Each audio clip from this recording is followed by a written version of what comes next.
Hi there, Simon here from Sounds and Images.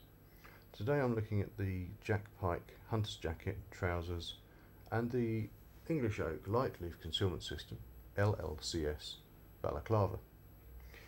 Because I do a lot of wildlife and recording of natural events like rain and weather, decided that some good outdoor clothing was a must.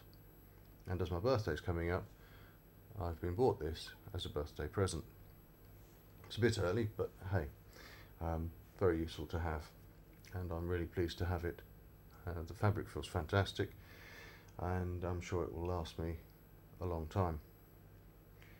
I purchased this from Ronnie Sunshines in Berkhamsted, ronniesunshines.co.uk, or you can visit the Jack Pyke website, jackpyke.co.uk.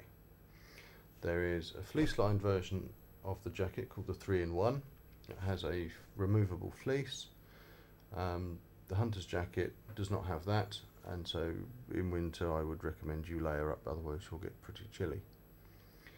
Of course, take the layers to where you're going and then layer up, rather than wear everything and then get too hot.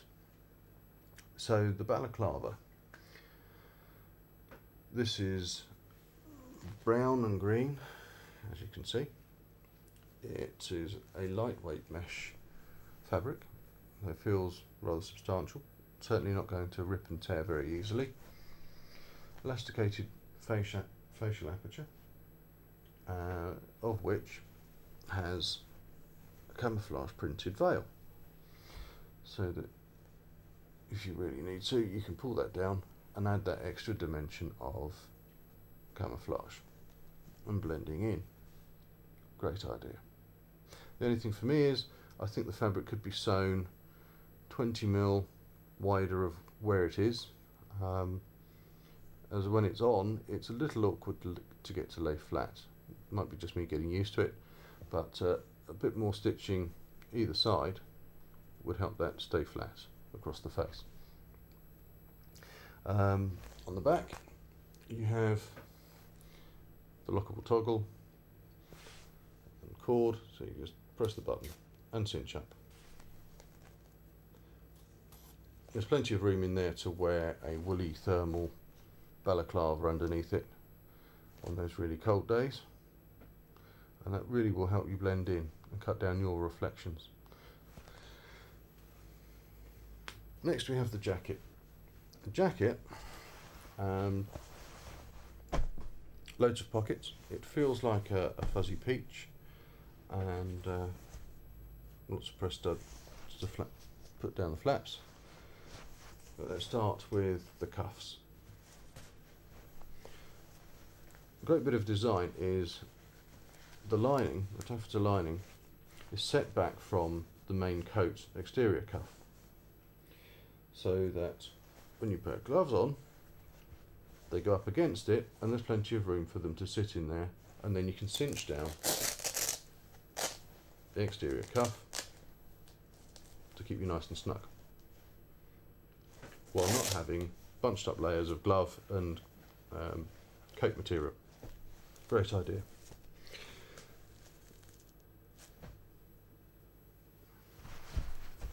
Hand warmer pockets up on the chest are press stud closure.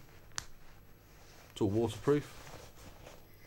It's also breathable. It's made from the Jack Pyke Breather-Tex fabric, 100% brushed polyester tricot. And hand pockets, you can put hand warmers in there, or you just put your hands in when they get a bit nippy. Nice large flap closure pockets give you lots of space for putting anything from your sandwiches to your gloves and balaclava to whatever else you want to carry with you. And here is a nice touch, is for those that shoot, is a flap that allows you to put your shotgun cartridges in and keep them in order for easy and quick access.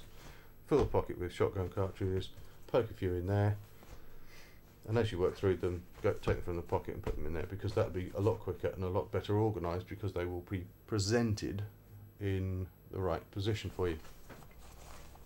I don't shoot, but it's a nice touch to see these things being fitted. There's an interior pocket and a full length zip which can be opened halfway from the bottom for access to interior clothing. However, while there's a fabric like extra pull on the zip, on the main zip, the smallest zip, which is the interior zip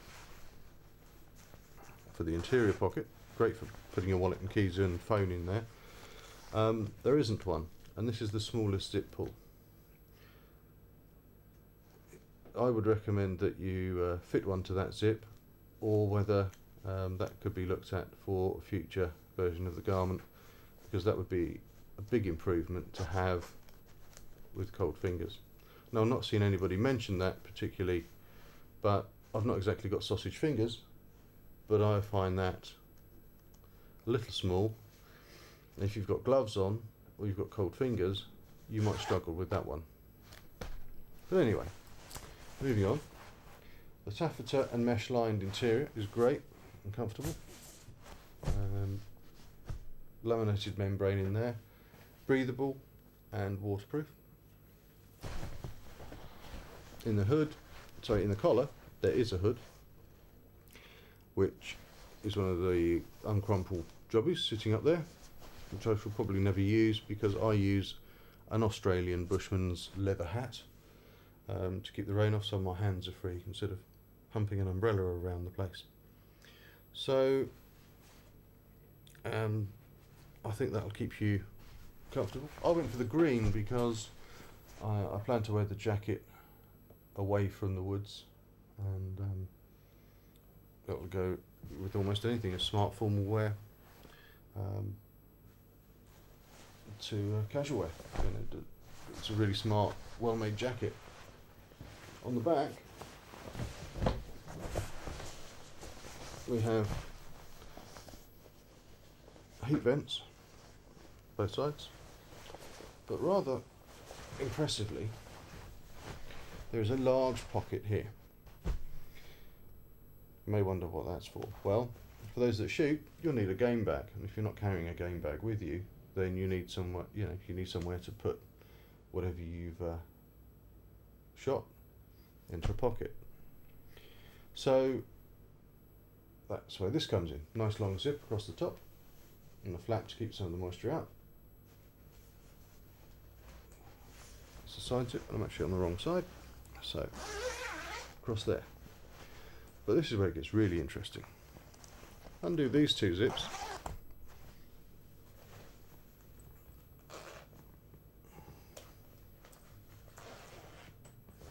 and you have a waterproof seat. Great idea.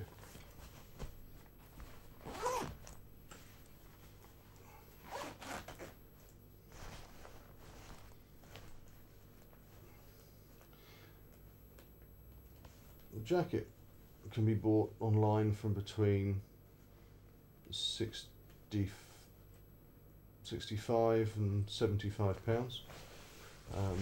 Ronnie Sunshine's has it at £67 something. Can't remember exactly off the top of my head. But if you buy it as the suit, you can have the hunter trousers, which retail at around £45 per pair. You can have the whole suit for $89.99, which I think is a fantastic deal. I'm faffing with this zip, so I can move the jacket out of the way and start on the trousers, and I'm making a right hash. So I'll do that later.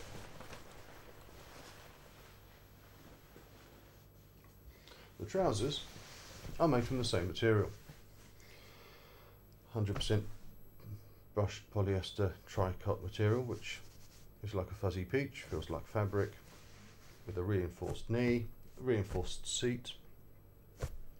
The lower portion of the leg, going from the knee to the ankle, you have a 14-inch zip for access to your boots, and hook and loop closure, press stud, and then the zip. Trousers are lined with a mesh over the membrane, keep you comfortable, and they are very, very comfortable trousers. There's plenty of room for movement. Now I'm a bit of a funny shape, I'm 5'9". I have a 38 waist and 29-inch inside leg. If you look at the sizing for Jack Pyke trousers, the 38 waist is a 32 leg, I believe, off the top of my head, which is too long. It'll be dragging in the mud and then you'll be fraying the bottom of the trousers very quickly. So I actually went for the medium trousers, which are 32 to 34 inch waist and have a 31 inch inside leg. So if I pull them up, there's no problem there. They are a little long, but I can live with that. Generous proportions, as am I.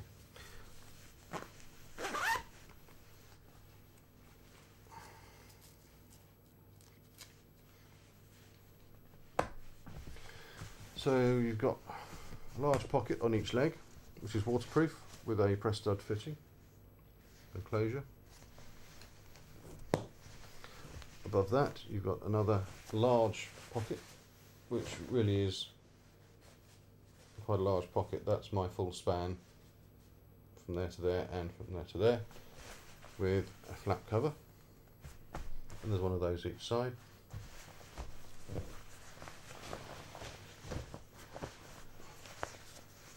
More on the mesh lining, and that runs all the way through the garment, and that will keep you comfortable and hopefully sweat free.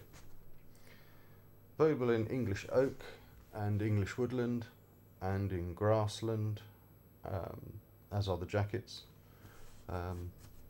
So if you want camouflage, you've got various different varieties depending on the terrain you work in. But I preferred the olive green, so that's why I went for that. Very impressive piece of kit, and I look forward to using it in anger in the rain this weekend, because it's forecast, possibly even thunder. So thank you for watching.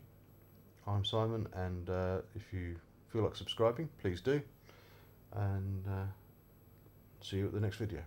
Many thanks. Bye.